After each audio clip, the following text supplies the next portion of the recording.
I'm Logan Crawford, and right now on Spotlight TV, we dive into the courageous story of Carly Reed in Human Behind the Mask. This memoir is not just a narrative, it's a beacon of hope, chronicling the author's 14-year battle with addiction, body dysmorphia, and mental health challenges. Through a unique blend of poetry, personal insights, and scripture, complemented by custom-painted artwork, the author offers inspiration and guidance to those on their own path of recovery. Join us as we explore the depths of spiritual growth and the power of transformation. We're delighted to have this very talented author join us here today on Spotlight. We thank our team at Great Writers Media for helping us put her in the spotlight today. And we ask viewers like you to support writers like her by subscribing to our channel and by purchasing her wonderful book. The links are below this interview. Carly, great to see you here today on Spotlight. Thank you so much for having me. It's nice to see you too. My pleasure. Loved your book. I think it's an important work. I think it's a powerful work. It's impactful. But let's start with the title, Human Behind the Mask. What do you mean by that? Wow, that's a really good question. So basically, whether it was addiction or body dysmorphia or a mental disorder, it was always a mask. And so when I got sober and started to recover, I broke it down to being like, wow, I'm just a human and I'm putting on all these masks to face the world. So when I started to embrace myself for who I was as I was in recovery, and I stopped trying to cover everything up and was just able to be honest with myself, I realized that I wore a lot of masks throughout those years. And so therefore I called it Human Behind the Mask, because at the end of the day, we're all just human beings, no matter what mask we put on or to face the world or to make life easier or what substance, because even if you're altering your mind in order to do things or just to numb things, like that's wearing a mask. And so basically in recovery, what I did was I took off all my masks in order to properly try to recover and focus on recovery. And that was really, really hard to do. So I called it Human Behind the Mask because I want people to be able to embrace themselves as just human beings, not putting any fronts or facades or masks on. Because a lot of it is the pressure to be perfect, to look perfect, to be perfect, to please people, to be funny, to be on. Right? Isn't that a big part of addiction, particularly when it extends to body dysmorphia and so forth? Exactly. And the biggest part of addiction, which is also why I called it Human Behind the Mask, is because when you take a mask off, you're usually facing something without a barrier. And something that really, for me, that I thought was really cool was, and my advice for people and why I called it Human Behind the Mask, is because I realized in recovery, you have to face it and embrace it. Meaning like there's an underlying factor as to what's going on, what's prompting this addiction. Why do I have these urges to use? Why do I have these urges? All of those things, there's something underlying there. And once you take the mask off, you're able to face it with honesty. But if you're trying to face something that's amping up your addiction and you have a mask on, you're not able to really solve the problem. So that was facing it and embracing it. And that was really my message for the human mask. Well, it's a great way to phrase it and kind of sticks with you. Tell us a little bit about your story. At what age do you feel like you were going off the rails or went off the rails a little bit? As soon as I got my hands on substances, and I started as a teenager, I think just, pure innocence, being in high school and just experimenting. Right. And then that led to experimenting for me led to a lot of enjoyment. I found a lot of enjoyment in substances and the way it made me feel, the way it took away my anxiety, the way I could socialize better. And so all of that sort of played a role in amping it up. And then I feel like it really got amped up when I went away to college. And then, so that definitely had played a big role. And again, in my mind, always knew in the back of my head, like this is a problem because I liked it too much. Right. Yeah, it's funny. I listen to Rob Lowe. He has a podcast, and he's been sober now for years, decades. But he said, the reason why he was abusing alcohol and drugs is because it was so much fun, you know? And it's Hmm. just like I don't drink anymore. I'm sober. I haven't had a drink in about 4 years. And Wow, do I that's miss amazing. drinking? I do. I mean, it was fun. Yeah. Yeah. Yeah. Do I miss the headaches or do I miss, everything else that went with it? No. But yeah, that's the thing about substances. Unfortunately, they are fun, and that's why they Hmm. are easily abused. And if people don't understand that, like, they're saying, "Oh, how could you do that?" It's fun, Yeah. but like you said, after a while, you realize you like it too much. You're not just having a glass of wine. That's what I said. There was a reason to have a drink at every occasion. Because I go out Yeah. to eat I go out to lunch, let's have a glass of wine. Dinner, let's have some wine, let's have an after dinner cocktail. It's nonstop and it's not healthy after a while. Tell us about your recovery. When you went into rehab, was it a 30-day program, that 28-day program, that kind of thing? Or tell us about that. Yeah, I went into a 3-month outpatient program. And that was after, so I basically went into recovery when I realized like I was hitting rock bottom, which I'm so grateful that I was able to ask for help, because that was the biggest part of getting the help that I needed. So what pushed me to into my recovery was I lost my house. It was a very short time span, but I lost my house in the Hmm. Hurricane Ian. And then I was in a relationship that ended in that very short time span. And so I was surrounded by a lot of loss, and that forced me, it pushed me down a downward spiral, Yeah. which then forced me to get help, because I had already had a problem before the hurricane, before the breakup. I had a problem with my addiction. There wasn't, I'm not going to blame those things on that, but what it Right. did amplified it. And then I realized that my time frame was what was starting to scare me, meaning like before I could, even though I was using every day, I could wait until the evening or late Mhm. afternoon. But when it got to the point when I could no longer, it was had to be a morning thing, and Right. was daily. That's when I realized like I have a problem, I need help. And then that using and those substances, they take you down a dark road where you need your mental health starts to get bad. So I was Mhm. having suicidal ideation and very just bad mental health. And once it got to that point where it was the timing and the using and the thoughts, that's when I had to finally ask for help. And I forced myself into recovery. I did not, I was scared. It was the first 3 months were terrible. Like everyone Mhm. was talking about this pink cloud, and all I felt was a dark gray stormy Mhm. cloud for Yeah. 3 months. And so it was really, really, really hard for me to stay the course. So you were experiencing, physical withdrawal symptoms from not using anymore? Yes. And for me also it was more very mental of like not yeah, it was physical, it was mental, it was hard. It was the hardest 3 months of my life to get through. And it was my therapist who challenged me to do, she said, let's try and do, because I have the reason that in my book I brought in mental health is because I have borderline personality disorder. Mhm. So that also played into the human behind the mask, because when you have that, you wear a bunch of different masks, and it's not really, you don't know which mask you're going to wake up wearing. So it's kind of out of your control, but you have to learn how to control it, kind of thing. So anyway, sorry, what was I saying? No, I'm so kind we of were talking about the physical withdrawal, and that the 3 months were incredibly tough on you. Let me just stop you there. You talked about borderline personality disorder. What is that? so it's when you have a split from like your true feelings and everything. It starts at a young age. It's not something you're really born with, like bipolar disorder. You can be born with that. Borderline personality disorder is something that when your personality is split, and it's a defense mechanism, and you start it at a young age and then it just kind of amplifies. So basically, I was trying to, I believe, self-medicate over the years.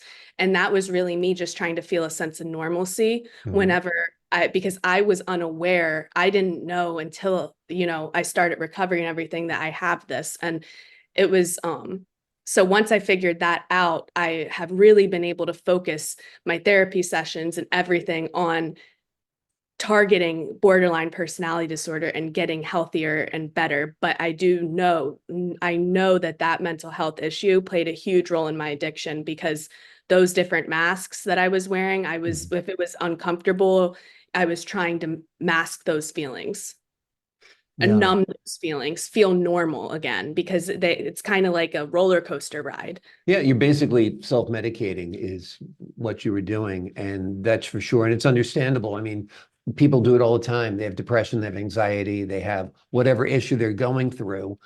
They start drinking or using drugs to feel better. And unfortunately, as you know, it confounds the problem. It makes it worse. It does. Um, And that's why I said face it and embrace it, because for me, I wasn't facing my mental health issue. right. I Who did you wasn't, turn I to was, for help? Was it your parents? Did you say, Mom and Dad, can you get me help? Or did you go to a healthcare provider on your own? so I went after the hurricane, I went to Miami, and that's where I was just went downhill. Hmm. And I checked out of this is right after the hurricane and the breakup. And I checked out of the hotel. And after about 3 months of being there and just not being in my right mind, I checked out of the hotel and I drove to my parents' house. Mm. And that was my cry for help. That's Um, great. I mean, it took strength to do that, but you did it and you got help. I mean, that's important too. and Yeah. I stayed there for months, Yeah. and I told them I was getting sober and I was serious about it. And I stayed with them, and me going there to them, that was my way of holding myself accountable. Like, I was looking to them, and I didn't tell them at the time, but I was looking to them to be my accountability partners. Mm. Like, if they knew I wanted to get sober, they knew I was trying this. I know there's nobody in the world that knows me better or loves me more than my parents. Yeah. So my parents were 100% supportive of the decision. They've seen me go through this, struggle with this over the years, and Mm. they just did a great job of supporting me. But that was my cry for help, was when I checked out of the hotel in Miami and I drove to their house, and I made the conscientious decision at 31 years old to live with my parents for a couple months and get on the right track. And that's when Right. I got really serious with therapy. I was doing one-on-one therapy once a week, group therapy once a week, going to AA meetings. I mean, I was really, really trying. That was those first 3 months that I struggled, but I made it through. Yeah. You more than tried, you succeeded, which is great as Yes, well. thank you. How long ago was it that you did the 3-month program in rehab? Oh, that's a good Like 2 or question. 3 years ago? Because Ian wasn't that long ago, right? No, no, I did it when I went into rehab once I was already sober, because Oh, okay. I needed Gotcha. extra help. Gotcha. Yeah. Gotcha. Yeah, when I left my parents' house and came back to Naples and I was by myself living in Naples, that's when I realized, like, this is hard Yeah. and I need extra help. Right. I also need it to learn more, because there's a lot of it knocks your confidence to say Mm. you have an addiction or to admit that. And I need it to learn more, because people were saying it's a disease. And the way I saw it was, well, no, I should be able to control this. Right. So I needed help, and I needed people around me that understood what I was going through. And I needed more than it got to the point where that wasn't cutting it for me. I Right. needed that extra help. And I had to ask for help. So I drove to the nearest rehab center. I told them I'm trying to get sober. I'm struggling. Like, I got to get in a program. Yeah. Well, wonderful. Well, we're glad you did. We're glad it was helpful. Do you still go to counseling? Do you still need support in staying on the straight and narrow kind of thing? Oh yeah. Yeah. Oh yeah. Because Every maintenance week. is important, right? Yeah, it Yeah. is because what I realized, because there's been a couple times where I've been like, okay, I'm doing great, and then I'll kind of fall off on, not on the substance use, but on the, maybe I won't meet with my therapist, or I'll be busy, or I'll miss like a lot of meetings, and then something in life happens that's challenging, and Yeah. that's when it's like you realize like I should have been that makes you go back on track to putting the work in. But what I realized is if I can stay on track and putting the work in, meeting with my sponsor once a week, doing my 12-step program, well, if I can stick to that, I can stay on the right path. But as soon as I start to veer off and, get a little comfortable, that's when something in life will happen where it'll be like, okay, I got to get back on the path. Yeah. Well, great. Well, we're glad you're sticking with your maintenance and you're sticking with the programs that are helping you. And it seems like you're doing great. So wish you a ton of Trying. Thank you. success and continued success for sure. Let's talk about your book. What was it like writing your story? So when I started writing, I was never planning on writing a book. That was not what I was trying to do. It just kind of happened. So when I was in recovery, I started writing that first 3 months that I was at my parents' house, and I was really struggling a lot with Mm. accepting myself and admitting that I had a problem. And also like, how can I help others? Mm. Because that's the one thing, is once you do get out of addiction, or you start to come out of that, and the fog kind of clears, you realize how selfish you've been for how Mm. long. So I started to write, and I would write whenever I had cravings, and I would write about what the cravings were. Mm. And usually I struggle with body dysmorphia, like in eating disorders. I've always had that issue, mental health, borderline personality disorder, and addiction. And Mm. so, take your pick on what day or what I was going through Right. mentally. That's what I would sit down and I would start writing about. And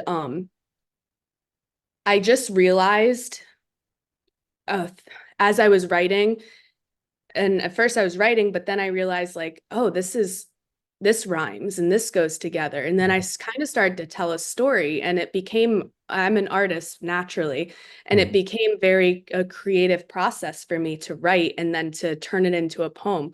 I'd never written poetry until I went into recovery. Mm. So and then that was my way of expressing and sharing. And then I was able to share my poems and stuff, and I would start sharing them on Instagram, and a lot of people were like reaching out to me like, oh my gosh, this is so helpful. Like I struggle with this too, blah, blah. And I realized how many people it was helping.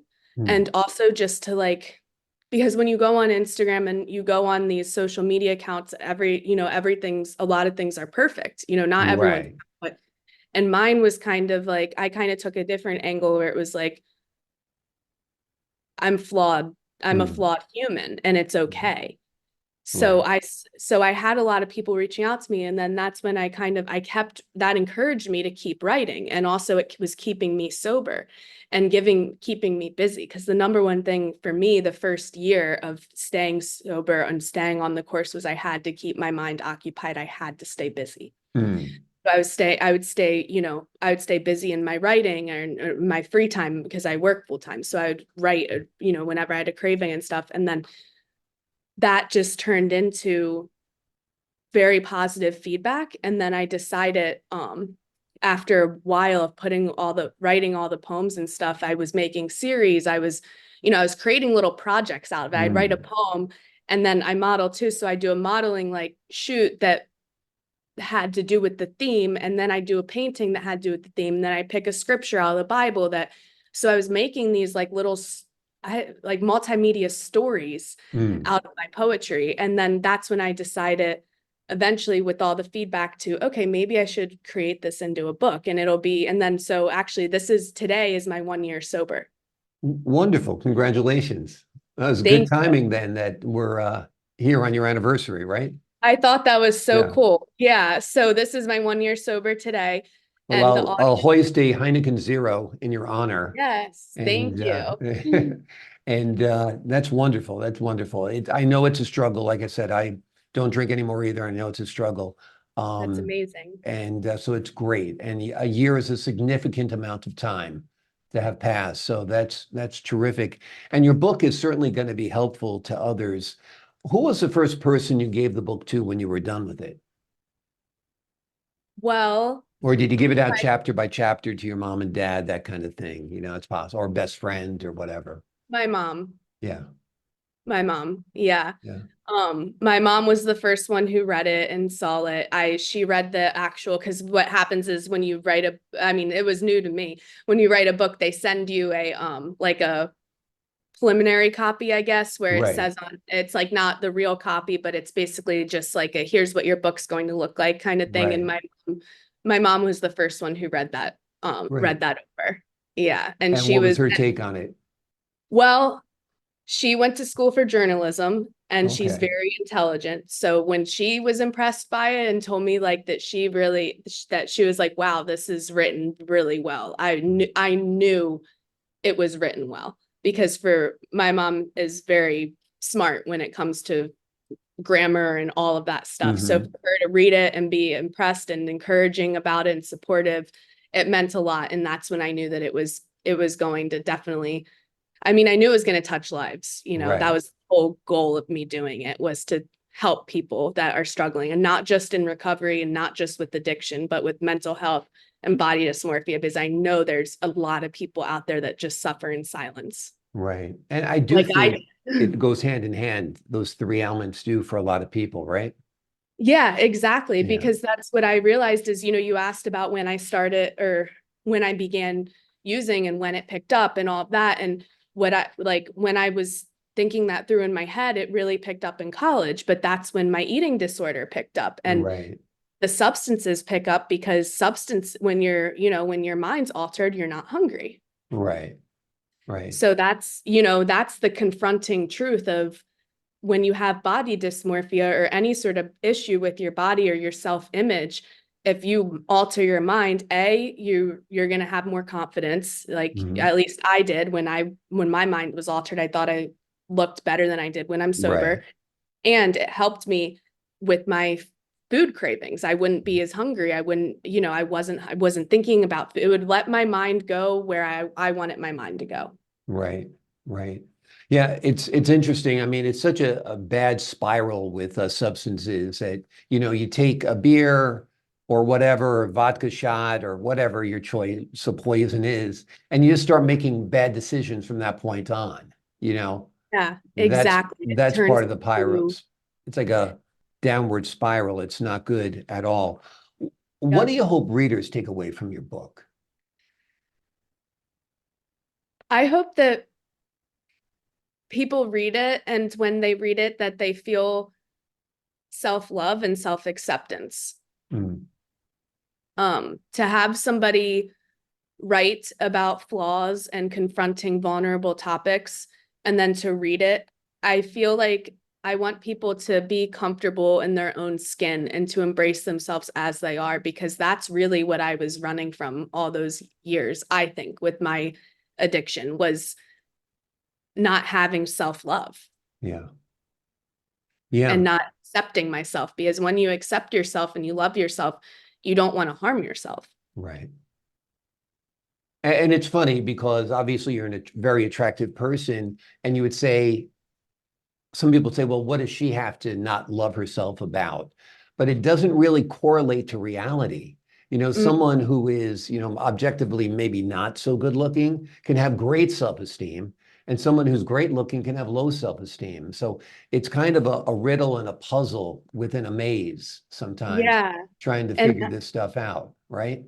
that's exactly why I said human behind the mask, because, even right now I have makeup on. Like, Right, there's that we do and we might look a certain way or appear a certain way, but what mask are we wearing? And is that really, if you look at me and yeah, people might think what's wrong with her? What right, is, what would she be upset about? And it's like, right, well, it's not about that, because everyone has different you Yeah, have. emotional baggage that they have, right? Yes, Yeah, different. And what it is it's just different trauma and unresolved things that happen in life. And if you don't resolve them and face them, then they just end up, it's like you can only sweep so much under the rug before it starts to show. absolutely. Very, very true. And I'm wearing makeup also, if that makes you feel better. It looks Yeah. great. Great. Thanks. Um, Part of your book is poetry, part of your book's personal insights, part of your book is scripture. Is there a favorite piece of poetry that you wrote that like is kind of like the one like, this kind of really reminds me of a moment or something? Probably for me, the one that when I think of the book and I think of like the one that just hits me the hardest is it's called Betty Ford. And Mm, that's the rehab center I went to.